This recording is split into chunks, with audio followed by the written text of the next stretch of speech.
Hi,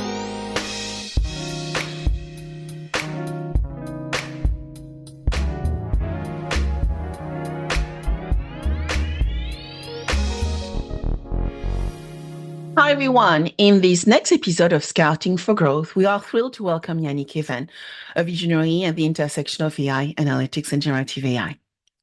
We will talk about navigating the future from generative AI to the evolution of work.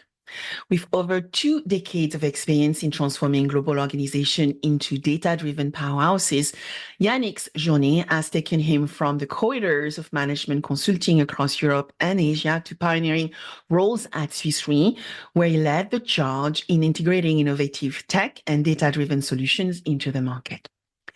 As the first ever InsurTech solution director at Swiss Re, and later as a global analytics business partner and head of APAC, Yannick has been at the forefront of spearheading the core transformation of companies into AI-led enterprises.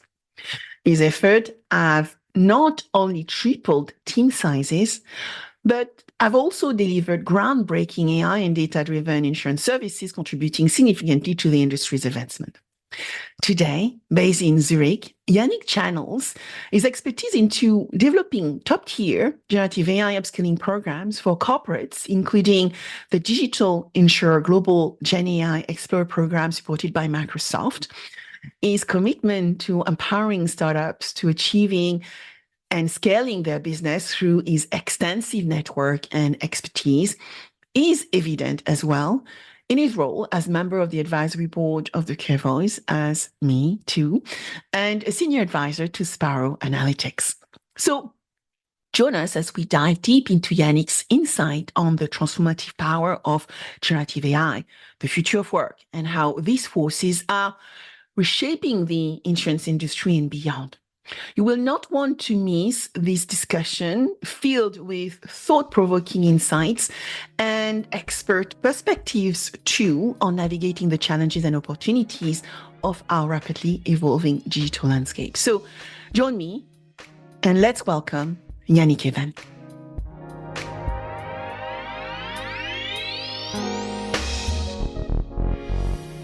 Hi, Yannick. Thank you so much for joining me on Scouting for Growth. Hey, Sabine, it's such a pleasure. I've been listening to your podcast now for many years. Always enjoy. So it's really an honor to be invited after all the business that we did together in the last 2-3 years. I know. We're finally on.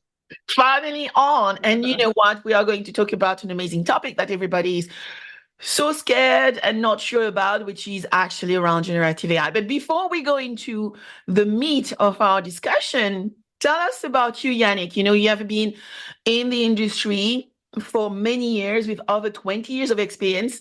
How do you approach the challenge of transformation within traditional organizations, right? You work with big reinsurers, reinsurance companies, amongst others. And how have you shaped your role to become one of the, experts in data-driven problem-solving areas that we know today? Well, thanks for the nice introduction. Indeed, I've worked mainly in Europe and Asia for the last 25 years. I started across all industries as a consultant around data management. Then after my MBA, I moved to Asia. And since then, it's been now 15 years that I'm working mainly for insurance and time to time for banks, especially the ones selling insurance. Yeah. And I've seen a lot of transformation going on in an industry, insurance, that used to be very traditional in a sense that I remember even when I started about 15 years ago, still a lot of papers, a lot of form, very siloed. Nobody could really fully track a customer throughout the journey. Everyone was very focused on their part of the journey. And this is also true in terms of technology and data that we're supporting this journey. So it created a lot of misunderstanding and from the customer and sometimes from the distributor, the brokers on what exactly is the future of insurance and how to leverage technology, data. A lot of the brokers had the tendency to keep the data for them and not share with the insurer, which resulted in a lot of data gaps in the core system of the insurer, from the CRM to the data management. And this data is really needed to manage the business well. So it took about 15 years for the industry to realize that we need to do much better. And this is mainly based on the expectation from the customer that are used now to have a much more engaging, personalized digital interaction with the banks, with their retail, with the restaurant, with all the services that they buy now on the tip of their fingers here with their mobile. So this created a lot of pressure to the insurer to first establish a clear vision and strategy on how do we digitalize our business, get rid of these silos, and manage data as a real corporate asset, how to have a better quality data and realign the incentive with the distribution workforce, to also do their work and have better data, collect at each customer interaction the right data with the right quality, which enable then a real transformation in the culture of leveraging this data for decision Yeah. rather than just intuition like it was done in the past, and um, and and and requiring basically every insurer to establish strong governance around data and around the technology that is used at the front end and the back end of this overall value chain. So today we are here. Most of the insurer have either in middle or end of this data transformation. And this is the base to actually start the journey of AI enablement. If you don't have your data in the right shape, you are not able to leverage the value that AI can bring, at least at scale. Yeah? You are not able to build the proper AI tools that your distributor or your talents or your customer want to interact with. So that's really where I've helped throughout my career to establish this clear vision and strategy, Mm-hmm. which also come with cultivated a real data-driven culture that starts from incentivized everyone across the value chain to understand why they should manage and make the decision based on data. And now in the last 4 or 5 years, I've been working more as these bases are established into replicating this governance and value with the power of algorithm and with let's say traditional AI, and in the last 2 years with generative AI.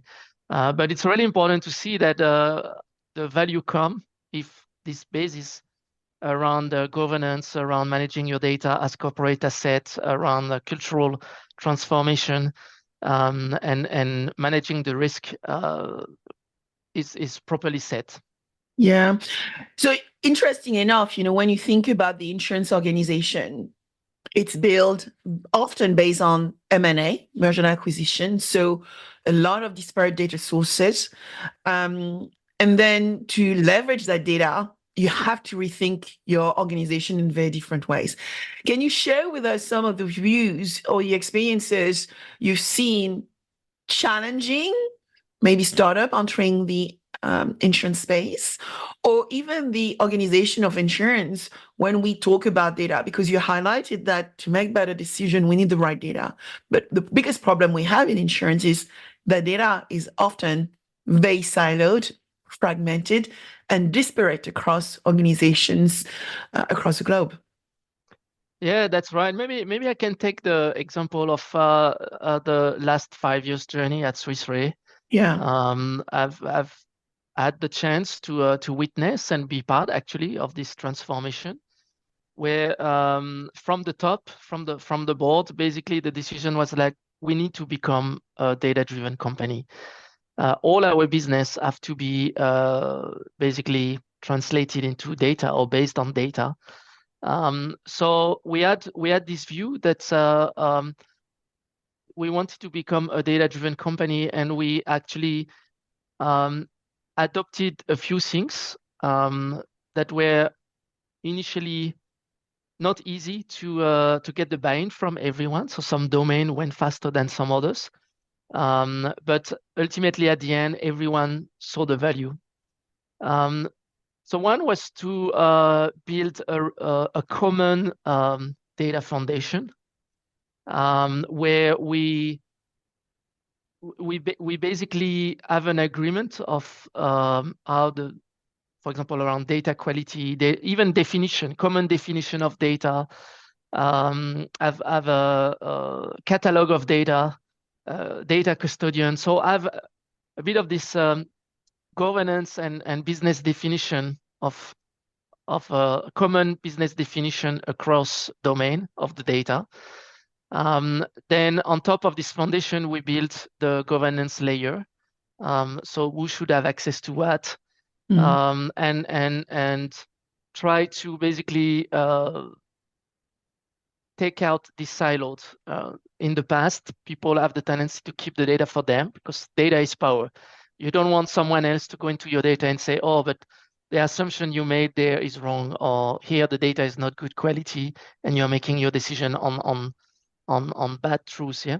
Yeah. So it took a while to basically cut all these barriers from senior management that actually this data is not my data, it's corporate asset. And I also benefit that having access to all the data, it actually brings value to my business and to my decision. So that's a bit what we do with governance, and of course also part of governance is linked to compliance, which have evolved a lot across the world around data and AI compliance. And then a few of the most important layer was the cultural layer around the people. So upskill your people on data literacy and AI literacy, which I think we will cover in detail a bit later in the podcast, which I'm already passionate about here. You don't just give ChatGPT like this to all your talent. It doesn't work this way. You need to show them actually how to use it. You need to create a secured environment. You need to upskill them. You need to help them understand the potential risk of using such a tool, etc. And we have also organized ourselves with a pillar looking more at the platform. So having less but better partners. Basically, we have only 3 or 4 key data analytic platform within the organization, which was not the case a few years ago. Yeah. Okay. And of course, the team that I was actually part of, which is the advanced analytics team, that bring our knowledge of AI at scale to the organization, and also rationalize prioritizing by value how we deployed our capabilities. Yeah. So interesting enough, as the first InsurTech solution directors at Suite 3. Yes, that's right. You were, right? And so what were the key factors that contributed to successfully bringing innovation, combining technology and data to build the new insurance products to markets? Is there anything else from some of the items you mentioned around data, governance, culture, and enabling people? Are there other areas we need to think about when we look about InsurTech solution build? Yeah, so I will add to all of this the need to really understand well the market. I've seen too many times people building very fancy solution using the latest technology available, but not spending enough time to check that actually this product is what your customer need. So I was very lucky then when I was brought as the first InsurTech solution director, we were just building actually the solution team, which is now quite big at Swiss Re. This was 7 years ago. And I've been given actually 6 months to travel all across APAC, meet all our clients, to share a bit what I've done before, but also what is my initial view of how technology and data could help differentiate reinsurance services. and validate my hypotheses, but also invalidate some and identify new needs from our clients as I was traveling around.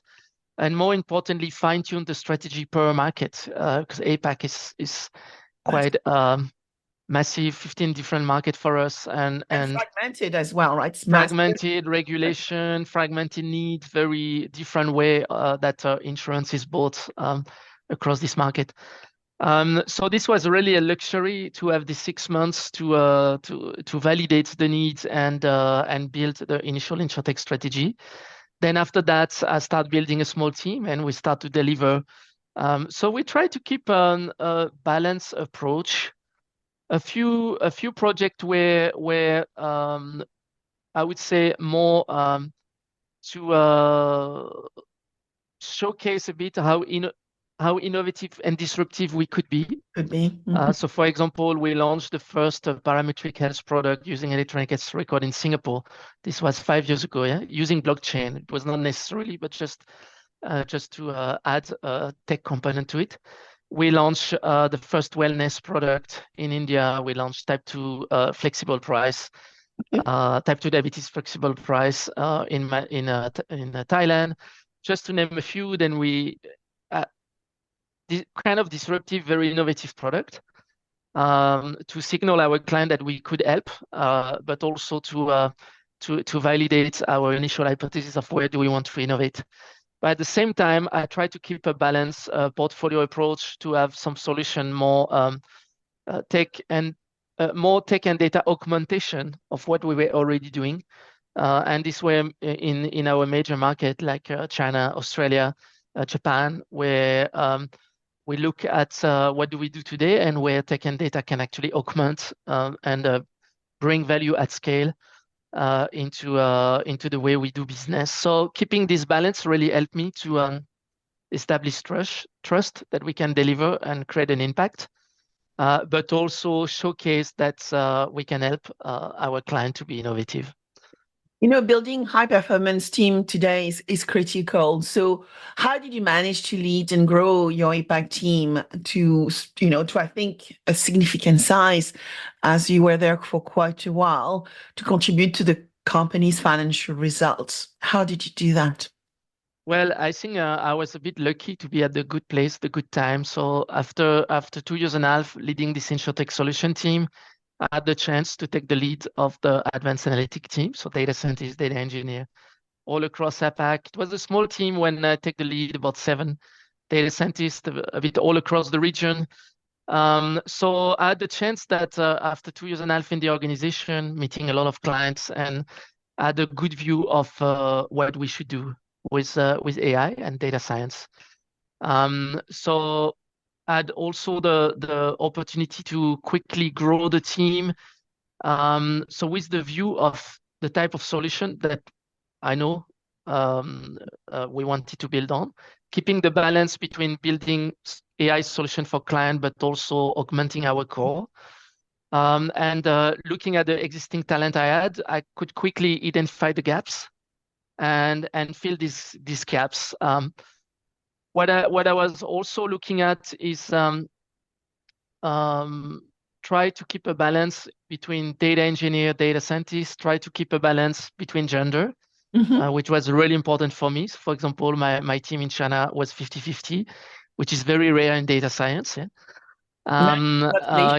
Keep also a balance between senior and junior, and the senior data scientists I recruit, I've ensured that they were very keen to also embark into the journey and share their knowledge with the more junior, so that we can grow them fast. Yeah. So it was this kind of balance that I was able to put in place so that we make the team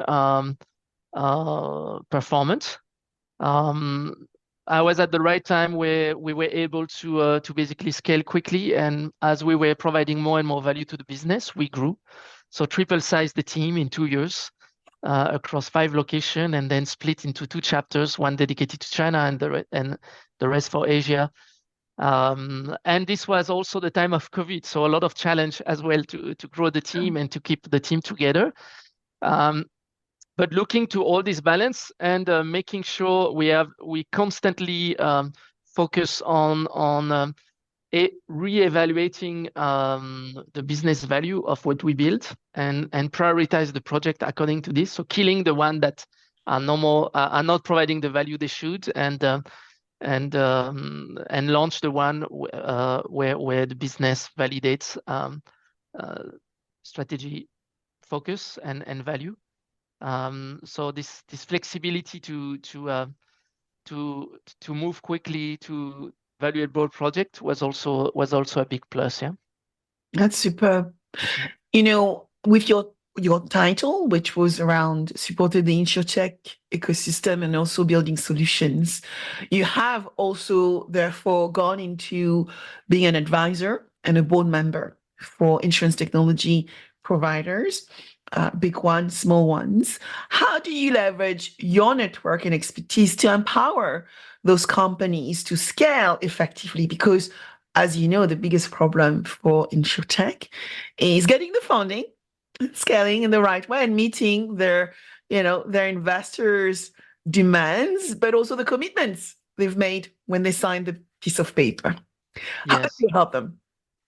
Yeah, that's a great question, actually.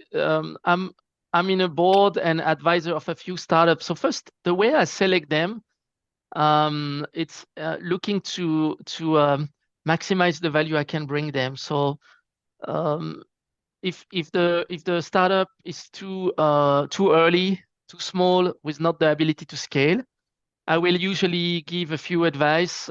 Happy to keep in contact, but I will not have an official role. So it will be basically free advice, especially if I found the idea interesting, where I can open up my network and let them grow. Yeah. Now the startup where I have an official role are usually either pre-Series A or Series A, so they already have a product or services well in place. They already have clients, and they basically need my help to get to the next level, to basically scale. Mhm. So that's the case with the Care Voice. That's the case with Sparrow Analytic, where I'm in, where I think the value I bring is my experience, especially in the insurance ecosystem, knowing how insurer work with reinsurer, how insurer work with broker, what is the role of the startup, the big tech, Yeah. and the software wonder who's doing what, and quickly validate who should they meet in this various ecosystem player, and also validate the pitch. What will be the angle to use to basically make it relevant for this particular audience? This is something that sometimes startups have a bit of difficulty. They have kind of generic pitch, and then they go through the flow instead of going right away into the right angle that the current audience want to hear. And tell them if they have a chance to succeed or not. Yeah, if sometimes you just Yeah. call, you have no clue. I tell, well, it doesn't even worth your time. Just focused on this type of client. So doing this first kind of positioning, targeting, segmenting, validating the pitch, and then of course opening my network. So 12,000 followers now on LinkedIn, mainly VCs or insurer, C-suites, data scientists also Interesting. around AI. Um, um, so this network could be very powerful if you are a tech startup that's especially linked to data and AI and insurance. Indeed. For others, maybe less powerful. Yeah. So that's also the segment that I'm trying to stay in. You see? Um, and um and then it's also yeah, as I said, I act as a validator, and before they go and knock, and make sure they knock to the right door with the right pitch, and maximize the chance of success, either to do business together, or if it's an investor, for them to be willing to invest. Yeah, we are doing very similar things in Yes. Munich, as we know. And so you are also a thought leader. And I think it's very important to then now dive into AI responsible AI, Okay. generative AI. You're a recognized expert in insurance technology, but in insurance around the world of artificial intelligence. So, what are the emerging trends that you believe will shape the future of our industry, and what should we pay attention to? So it's very hard to not speak of generative AI when you speak about Today, AI. Yeah. But it's interesting to also take a step back to cut through a bit the hype and understand how did we arrive there? Yeah. yeah.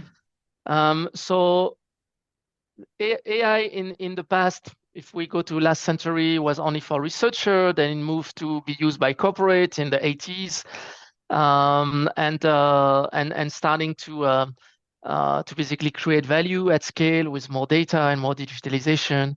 And three main things that have enabled all of this AI to be now at scale. One is the access to more data. So it's all started with the first actuarial table type of a statistic table, mortality table typed in a laptop in the 60s. And we are now using machine learning for a lot of insurance problem, including underwriting, pricing, that it help classify, it help predict. Mhm. But what I call this traditional AI still need data engineer, data scientist. It's not really the business cannot really work independently and play an experiment by themselves. They still need a big cross-functional team, especially from the data science side, to make it happen. What is really democratizing AI today is the capability now for with the advancement in computer power, advancement in cloud technology architecture, advancement in parallelization of deep learning. The software that the providers, the big tech providers are providing now around generative AI are made in a way that you actually don't really need to know how to build a machine learning model to actually leverage its capability. Yes. And this is really the why we've seen in the last 2 years, especially with ChatGPT and similar products, when you put this kind of product in the hand of a domain expert, this is where really the magic happens, because he doesn't need, there is no translation layer. He doesn't need to explain his problem anymore to a data scientist that will then explain to a data engineer, that will then explain to a legal and extra, and then it get lost in all these layers of translation. Absolutely. And at the end, the product you got as a business is not really solving your problem. Mhm. So here you have the opportunity with this tool, with your business expertise, to bring a PDF, bring a recording of a call, bring the last 10 years of a financial report of a company Yes. directly into the GPT and tell, hey, explain me Genify. what you see. Yeah. And leverage all this unstructured data to help you make better decision and help you automate your work, help you work quicker, better. And that's really the trend that I see, and it's more than a trend. It's actually opening as happening as we speak, Indeed. where every talent in an organization is starting to have access to a AI-enabled copilot Yes. that basically to which the talent can decide, what do I want to continue to do and what do I want to delegate to the machine. And what is interesting is that in a lot of scenario, the people are not waiting the machine to be better than them to delegate. Sometimes it's not as good, but still you delegate because that's not a task you want to do. Correct. So a lot of people are focused on, oh, it's not yet that good. It's beating human only on a few capabilities, few tasks. But actually, it's the wrong things to look at, because Helping. if it's valuable and if it's helping, even if it's Even not better than 10%. you, It's already people 10% less. always use it. Exactly. Yeah. So instead of looking this way, I think it's time for corporates to really look at, how do I ensure that this technology is used the right way, Yeah. and the right way is not the way regulators are telling you to use it because they're always late. The right way is the way you as a corporate want to use it. So it's really important. Responsibility comes. Exactly. So it's really important for corporate not to wait for a regulator to tell them how to use the technology, but actually to decide what is the way that we want to use this technology. What data do we want to use? What solution do we want to provide to customer? How do we build internal and external trust with this technology? What environments do we provide? And also I see a lot of time the mistake of overestimating the effort that is needed on the tech and data side, and estimate the effort on the people side. So a lot of time corporates think that people will adapt, but actually it's not true. You need to find a balance between spending money, time into the tech, building your new AI architecture, building your AI governance, managing your data as corporate asset, decide what to build, what to keep, What to keep. and what to share with your third-party clouds, work with cloud provider.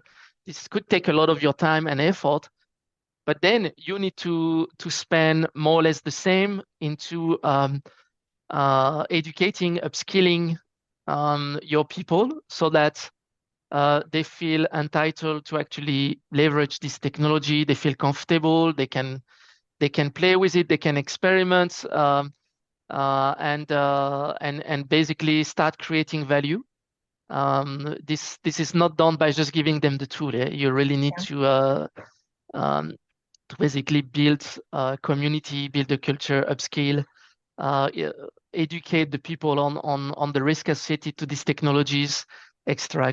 So this take time, and this is really what I'm focusing on these days as well. Yeah? On So you this have part, the actually people element. so many different points I just want to highlight as well. First, corporations and the environment of corporation. I think it's a tricky one because I think a lot of corporations at the moment are quite scared of using generative AI. So they use them internally, but I think at some point we'll need to find the best way to put the right guardrail when we use a large language model or foundational model within our staff, because at the end it's good information in, good information out. And so learning to prompt may actually need to be centralized within the enterprise to actually make sure that whatever our team are using around prompting is actually good prompting so that you can get the right outcome. And so I think one thing you were mentioning is, enable your staff to do the job and give them the resources to use this co-pilot, this companion, this virtual assistant to help them do their job better, even if it's 10%. But then if we are using that with our customers, we need just to make sure we're using the right prompting to actually achieve the right outcome. The second point, I think, which you highlighted, which is very important for us to maybe investigate a little bit further, is the world we are in need to be based on responsible behavior and ethical behavior. So, corporation needs to evaluate, as you said, the regulator may not be early enough to get the job done. So the purpose needs to come from the corporation, and so set up the right guardrails and the right rules internally. But then I was thinking about Ali K. Millers, as you were speaking, a very well-known artificial intelligence expert who's out there. Last week, she wrote, I'm using Gemini, Google Gemini, and I've put all the annual report of all the big tech companies and asked them what is different from last year's report to this year's report. I would do the same actually with insurance annual report to say, what should I focus on when I work with this startup or this startup? What should I focus on when I want to go and target those insurers? I would probably do the same, right? To get the answer around what are those clients I'm after? What are they after, right? What are the things Yes. they are going to focus on? What's your view? As we learn to use the technology better, we ingest information to it, right? To actually make better decisions and focus on the right strategies. What's your view around all this stuff which is happening to us right now?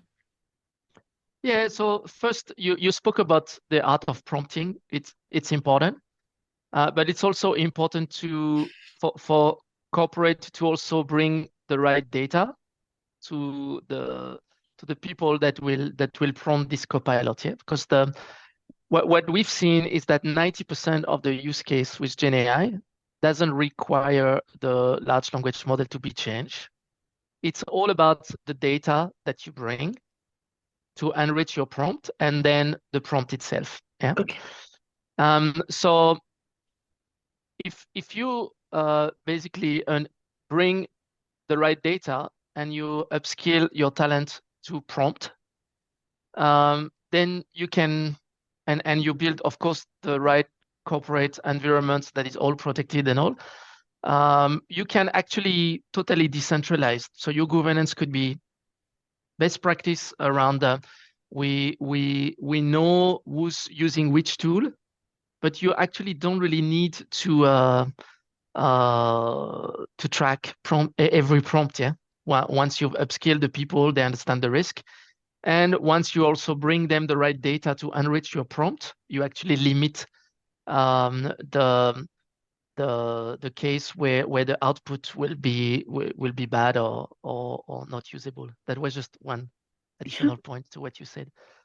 Now, in term of the first studies that shows how people are starting to be augmented with AI are quite interesting. And here I will quote a study done by the Professor Etan from Stanford, which is where they put in a room basically a bit less than 800 BCG consultants. They split the team into three, but basically two, one with ChatGPT and one without. And they give them 18 tasks that somewhere they know that AI would help, and some were more innovative and where AI have less chance to bring solution. For all the tasks that were AI augmentable, it's very clear that's the one with ChatGPT, and this was last year, so it's not even with all the plugins that we have today, you know. Yeah.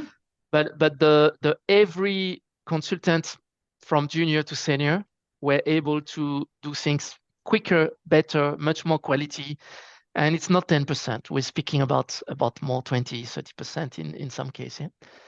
The more junior were having the higher growth. And on all the tasks that were not AI augmentable, if I can call it like this, actually the one with no ChatGPT did better. So this is something to reflect on, yeah? Because if you have augmented tool, sometimes you can also rely on them a bit too much, Much. and it lost. So you need to keep your critical thinking. You need to keep your innovation, collaboration. What really make human special is that throughout time we have seen a lot of this technology Evolve. that have come. It have drastically changed the way we work, but we every human, well, most of the human work on this planet, which even more today than it was 100 years ago. So I'm very optimistic that humans have shown their capability to adapt when they are put in the right environment, where they are upskilled, when they are trained. They know how to use a tool for their benefit. Yeah. What AI is starting to show, as I mentioned before, is that they are starting to get better than human in some tasks, but humans are not waiting the AI to be better. They will even delegate on tasks where they are not better. Where humans should concentrate is on, one, understanding how to use this tool for their advantage, and two, concentrate on everything that is not a task that AI can execute. So human are much more than an addition of tasks. So this is all where we look at collaboration, we look at innovation, we look at making sense in complex with intuition that is actually nothing less than experience that you have Yes. acquired. Yeah. Working together as a group and understanding what machine can do, what humans should keep doing. In some instance, the machine is better than human, but human will want to keep this task because they would say, no way, I want to delegate this to a machine. So I'm optimistic that human will always keep their the value that they bring, because they will first, well, at now, what AI is doing, you need human to control. So you Mhm. still need human to control. You also need human to build actually this AI, and you need human to prepare the data to be ingested by AI. So there are still a lot of work there that will continue to evolve, and human will keep their skill premium by focusing on what machine is not capable to do today, around all the things around the task that we spoke about. Yeah. Yeah, creativity, I think, will become a really critical because, as you said, machine can do things, but our critical thinking, our ability to use knowledge and expertise from many years in an industry becomes critical because then we can actually see what's a good outcome and maybe a less good outcome is. So, how do you see generative AI impacting the future of work? And you are building on bringing to market upskilling programs to enable people to learn, develop, feel comfortable with those new technologies. How do you see these being tailored to meet the needs of the corporation? So yeah, great question. Actually, the program we're doing with the digital insurer and Microsoft at the moment that I lead is exactly around that. So we in 10 weeks, an insurer bring 50 of their talents per batch. We can have multiple batch, and we basically provide them 6 online lesson Yeah. on very hands-on on the art of prompting and balancing and AI governance and ethics and co-pilots, and use case all across the value chain from core to customer distribution and Mhm. supporting function. So they learn by following the video. Then they have access to a use case. So we have more than 30, I think now, use case from insurer already using GenAI, so they can get inspired from what's already happening. Already. We also sharing prompt and showing them good, bad prompt, and help them understand the context, because the way you prompt will be very different depending on the context. If it's a corporate copilot or public ChatGPT, for example, or something else. Yeah. Because it's And important, Yannick, right? They operate differently. Whether you use a of public course, GPT platform versus an internally focused GPT. And yeah, yeah, we even see this with OpenAI. I have OpenAI platform versus ChatGPT. They yeah, respond differently. So I think it's important to highlight that as well. Yeah. definitely. So we cover that. But more importantly, apart from showing how this can be used for insurance, we also spend a lot of time on personal productivity. Okay. And that's maybe to reply to your question. These tools enable every connected human, and we can speak about the what about non-connected later. But it's enable every connected human to be much more productive, much more efficient in what they do today, but also it democratize access to knowledge and to capabilities. So it's enable human to also look at things they are not doing today and do Yeah. something totally different. Um, um, and have access to at least this expertise. So I think the way we will work will be very different. We will be very less silo. So we will Yes. still have our role and responsibility, but we will do much more than that because of the easiness of having access to a lot more domain expertise leveraging this tool. Yeah. We will also constantly, our role will be more and more to actually review the output of this system. So become managers, Is right? it, We are all yeah. potentially able to become So managers. all of us, we will have to be to ask ourselves, is it, wait a minute, what was the data on which this was trained? Yeah. What could be the bias? What did he didn't think about? Is it true only in a particular, is it true only in the US, but maybe less in Europe? So this also cross culture. Some GPTs are starting to be good. If you ask a question in Japanese or in English, the response will Yeah. be very different because they will adapt to the culture of the Culture. language. Yeah. Nice. So that's interesting to look at as well. But we still need human on top to validate all these outputs and make it really relevant. Yeah. And the way we see the humans starting to use this machine is they're also today two way. One, and this is again from the paper that I referred before, from Stanford, showing that today either you are a centaur or a cyborg. I'm a cyborg. So centaur are the one that say, okay, all these tasks I delegate to the machine. All Center. these Okay. all these tasks I do myself, You and give then it I to the machine. will eventually aggregate all this, yeah, and and that's the output. So where you don't really work with the machine, you let the machine do. You decide what you will let the machine do, and then you bring your task together. The cyborg, and that's a bit how I work with the machine. The one that constantly it's back and forth with the machine. So I start to do something, then I say, oh, wait a minute, I could ask that actually. I see, okay, well, it makes sense, and it's really augments my thinking, and then I will work again, and then, oh, wait a minute, I could also do that. Okay, oh yeah, it makes sense, and sometimes I bring the output, sometimes not. Yeah. So you are So making a choice as to whether the yeah, output is relevant for where you or not. So but you but have already, it's constant. It's yeah, constant. So it's making sure it's basically integrating the machine constantly into your thought your, process, yeah. where some people prefer to divide the two worlds No, I'm a and then cyber as consolidate. well. It's an Okay. iterative process. Yeah, I'm very much like you. exactly. Yeah, exactly. So this will have also an impact on the managers, and to manage an augmented team, you will have cyborg and centaur in your team, and maybe there will be other way to work with the machine.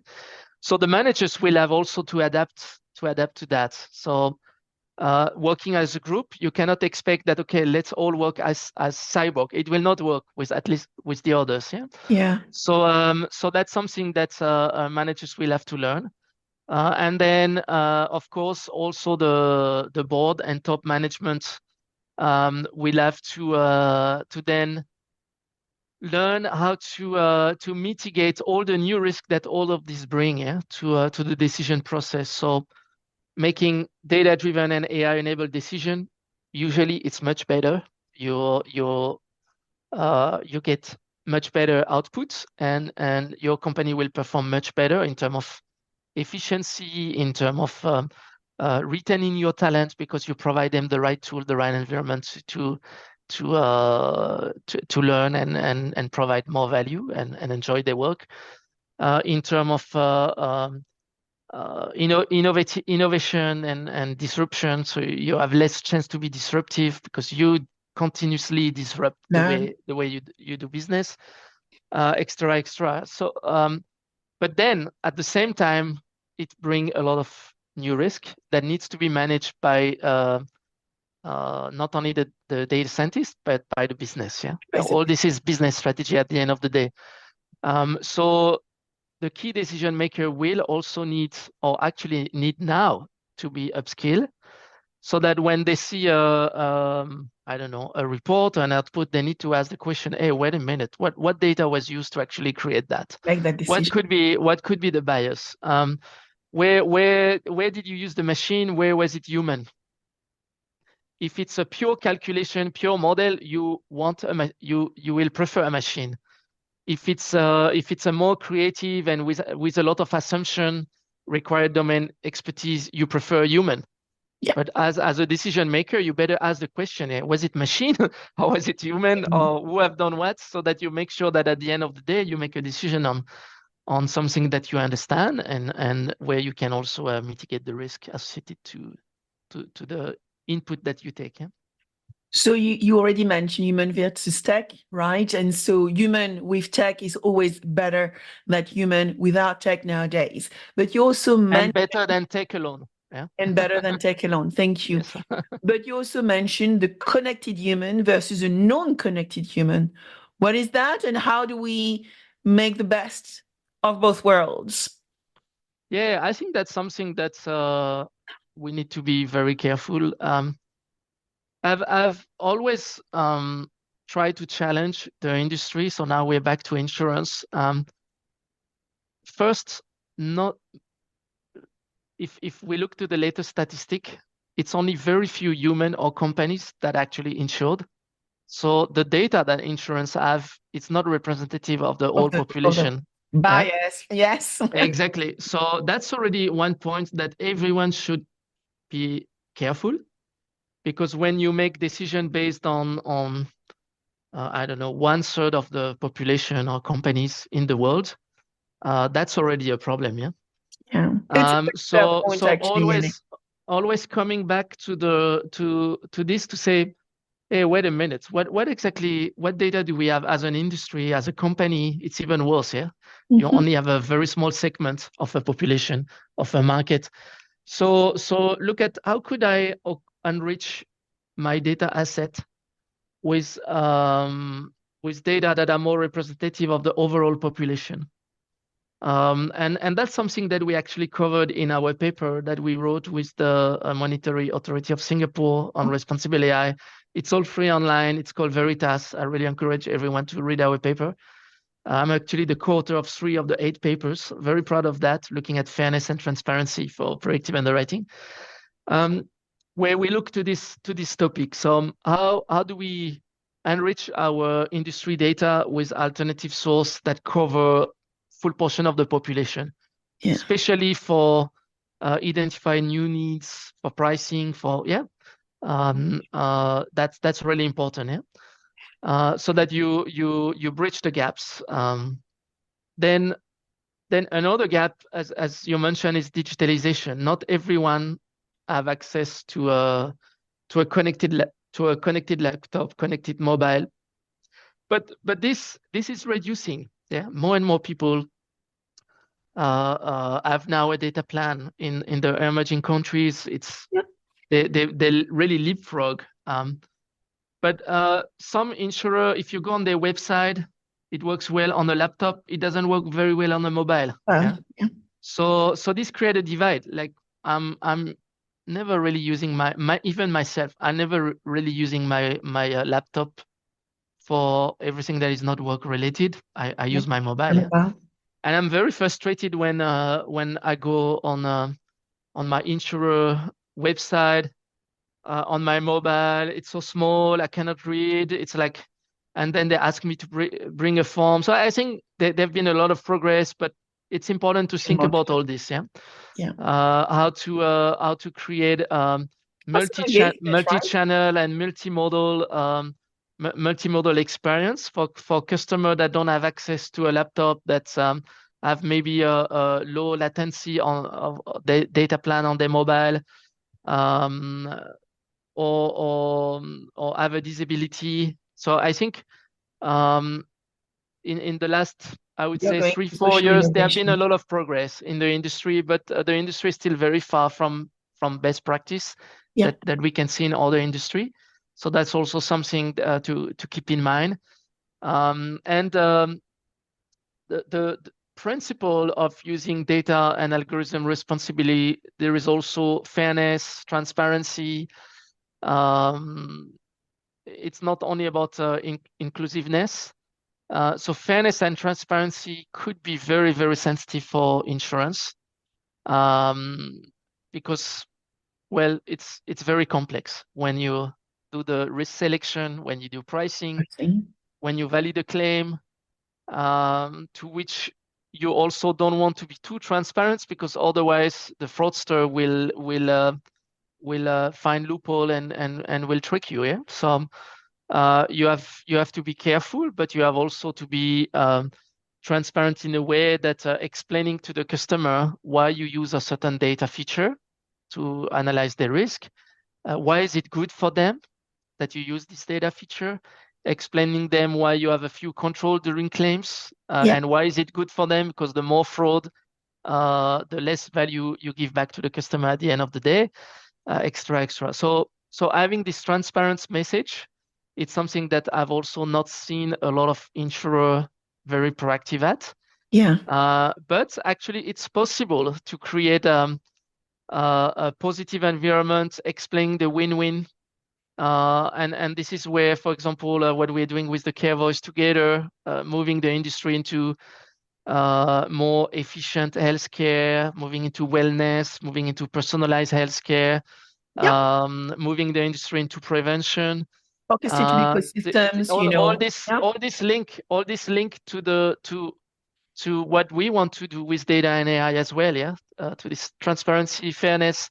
So I'm very optimistic that we will find the right balance, and this is already starting to come, and this will only scale going forward. Yeah. Well, you'd already mentioned Care Voice, so I need to ask you about your involvement with Sparrow Analytics as well.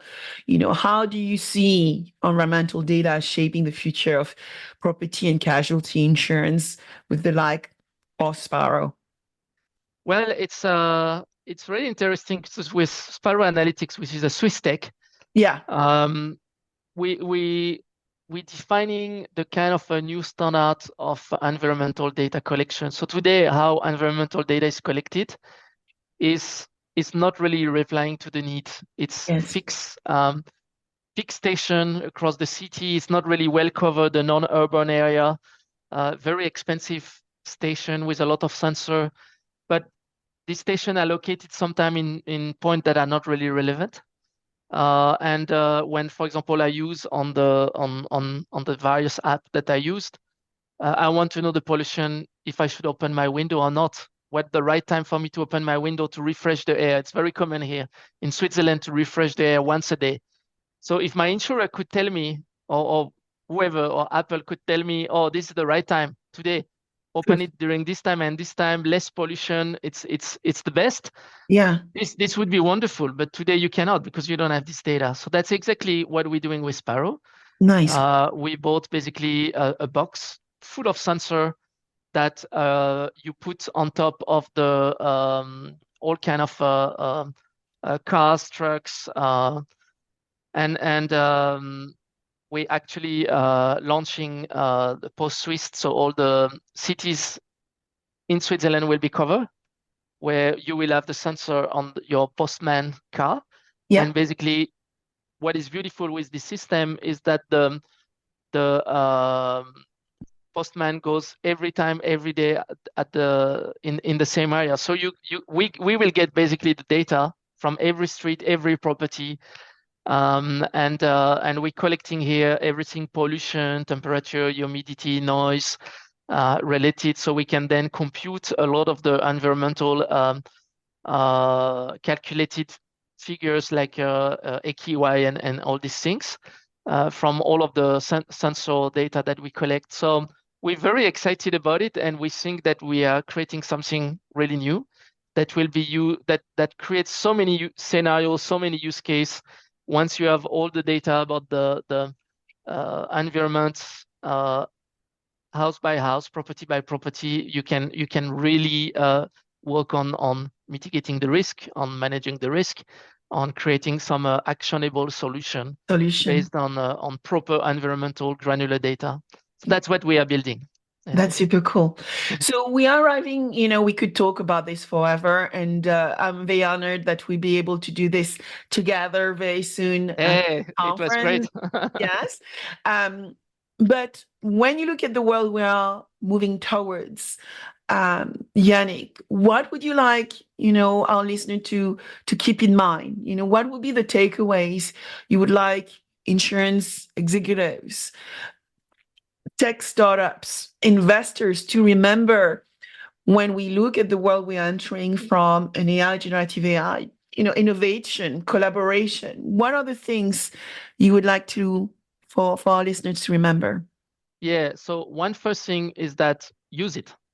Everyone needs to use it today so that you can understand what can this tool do, and where can it help you to be more productive, to be more effective, to basically be more creative. So a lot of people are not yet using these tools, or they Yeah, use it but once. Yeah, they use it once and they say, oh, it's not that good. But they have not actually used it to solve one of their problems. So be a bit persistent, solve one of your problem. And maybe if it doesn't solve, at least move to another problem. Try to solve something in your day-to-day life with this tool. And you will see that actually this tool provide value, and you will understand much better.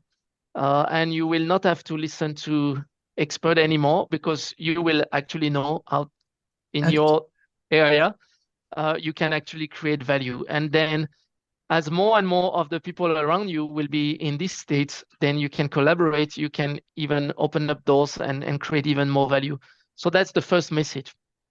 Just use it and learn how to use it and try to solve your problems and see where is good, where is not good. But that's really critical for everyone, because if you don't do it, your peer will do it. And guess what? They will be much more efficient, much more productive, much more collaborative, much more innovative, and they might keep your job, you might not, yeah. Then the second thing is on what we said. So for all this to really happen at scale, there are key enablers that needs to be properly set.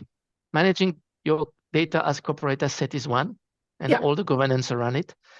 Managing your Gen AI algorithm, AI, Gen AI, well, so the governance around it, it's one, including having what's your AI principle? What do you want to do as a corporate or even as an individual? Where, as you start to use AI to solve your problems, where are the maybe the sensitive topics where you're like, you know what, I don't really want to use AI there, even if it's better than me. I want to keep control and Control. yeah. So build your own ethics, build your own view on where do you want to use AI at a personal level, and more and importantly at a corporate level as well. Yeah, you because it's now that all your talent are using it. If you don't define this now, it's too late, Too because late. Yeah. some solution will be already out. Actually, 77% of early Microsoft Copilot users say if they don't want to give it back. So it's already there. Once you have access to this tool, you don't want to give them back because you see the value. Um, and we are just at the start of generative AI And used when, I mean, at I need to scale. ask you, Yannick, when is ChatGPT 5 going to come out, right? I Do don't you know. know? No idea. I know there was a But conference, global yeah, conference there on AI Summit in San Francisco, and they were talking about it. So I'm curious. but actually, a lot of solution can be solved with 3.5 or 4, yeah? So you don't need to Correct, wait for correct. 5. Absolutely. And today I use ChatGPT 4. I pay a few Swiss franc every month. It's really worth it. But you can already have access to a lot of this tool for free, even GPT-4 for free if you go on Bing. There are a lot of other tools like Mistral and Llama 2 for free. You can find platform now where you can, I think, grot.com, something like this. I forgot, but I use it as well. It's Okay. not the Grok from Elon Musk, it's the other one, where you can interrogate super fast, always on Llama 2 and Mistral. So yeah, all these tools are there, and at the moment they are free. But actually, they are not free to run. They have a cost, and that's Yeah, something we have constant not discussed as well, cover. but Yeah. that will come. The ethics of The balancing the value that this tool bring with the overall cost. sustainability. Yeah. So including the cost it have on the environment. Yeah, already a lot of electricity is used in the data center to compute all of these services. But as more and more will use, it will be more. It will be more. Hopefully, this cloud services is quite efficient in terms of leveraging electricity. But we also need to incorporate all this cost into our ESG and to overall cost. So it's always the art of balancing, basically, and we can conclude with that. Balancing value with cost, exhaustive cost, including cost on the planet of leveraging all these heavily competed Important statement. power tools. Balancing, we said on responsible AI, so balancing fairness, transparency, ethics with performance. Mhm. This have also an impact. Balancing human and machine, as we said, there are some tasks where you want the machine to do, the human to do. So how do you balance this and find it right? So there is not one size fit all as well. We mentioned the centaur and the cyborg. So you will have to balance your talents and the way they use AI. This is why it's really, really interesting times, because there is not one size all solution, and there is still a lot to be invented, and there is still a need for all the people to balance all of this, yeah, and to make it right for them and for their company. So it's interesting what you just said around the sustainability ethics of using large language models, because a recent statistic I just heard last night whilst I was preparing for another panel discussion is that the carbon cost of a large language model is a little bit less than 1% globally at the moment. So 1% of all the data we use in terms of carbon footprint is linked to the large language model. It still represents globally around a little bit less than 1%. So we just need to be mindful that there is a carbon cost to it already right now. Definitely. And not every problem will be solved by GenAI. There are a lot of problems that will be solved by traditional AI. And we should also, it's not because there is something new coming that we should stop everything else. Yeah. So it's also important to understand which problem can be solved by which technology, and make it right and efficient across all the different parameters. And the other point you also made is, as you look at testing and trying, it's also understanding that you can't just say, GenAI, do this for me. You have to break it down into smaller tasks, and then you get the bigger task solved for by breaking it in smaller bits. Yeah, but you can use GenAI for that. You can ask GenAI to break it down. Correct. You can also ask GenAI to break it down for you, but you have to know how to ask the question. Yes, so that's why you need to be educated and upskill on the art of prompting. Exactly. And there are some good books already out there. But so if people want to continue the conversation with you, Yannick, where should they go? So yeah, my main social media for this is LinkedIn. So connect with me on LinkedIn. If you type Yannick Even, Even, you will find me basically as the first reply. Yeah, I'm always there, happy to help.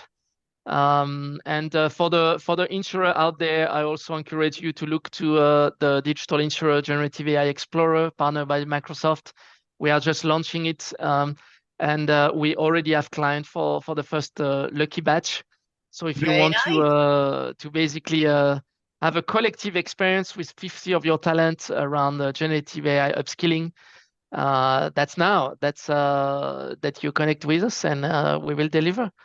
And if you want to know about our environmental data and Sparrow, yeah, I'm also a good contact.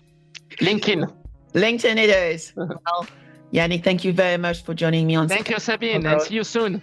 And I see you soon. Take care. Thank you. Bye-bye. And may the force of analytics be with us.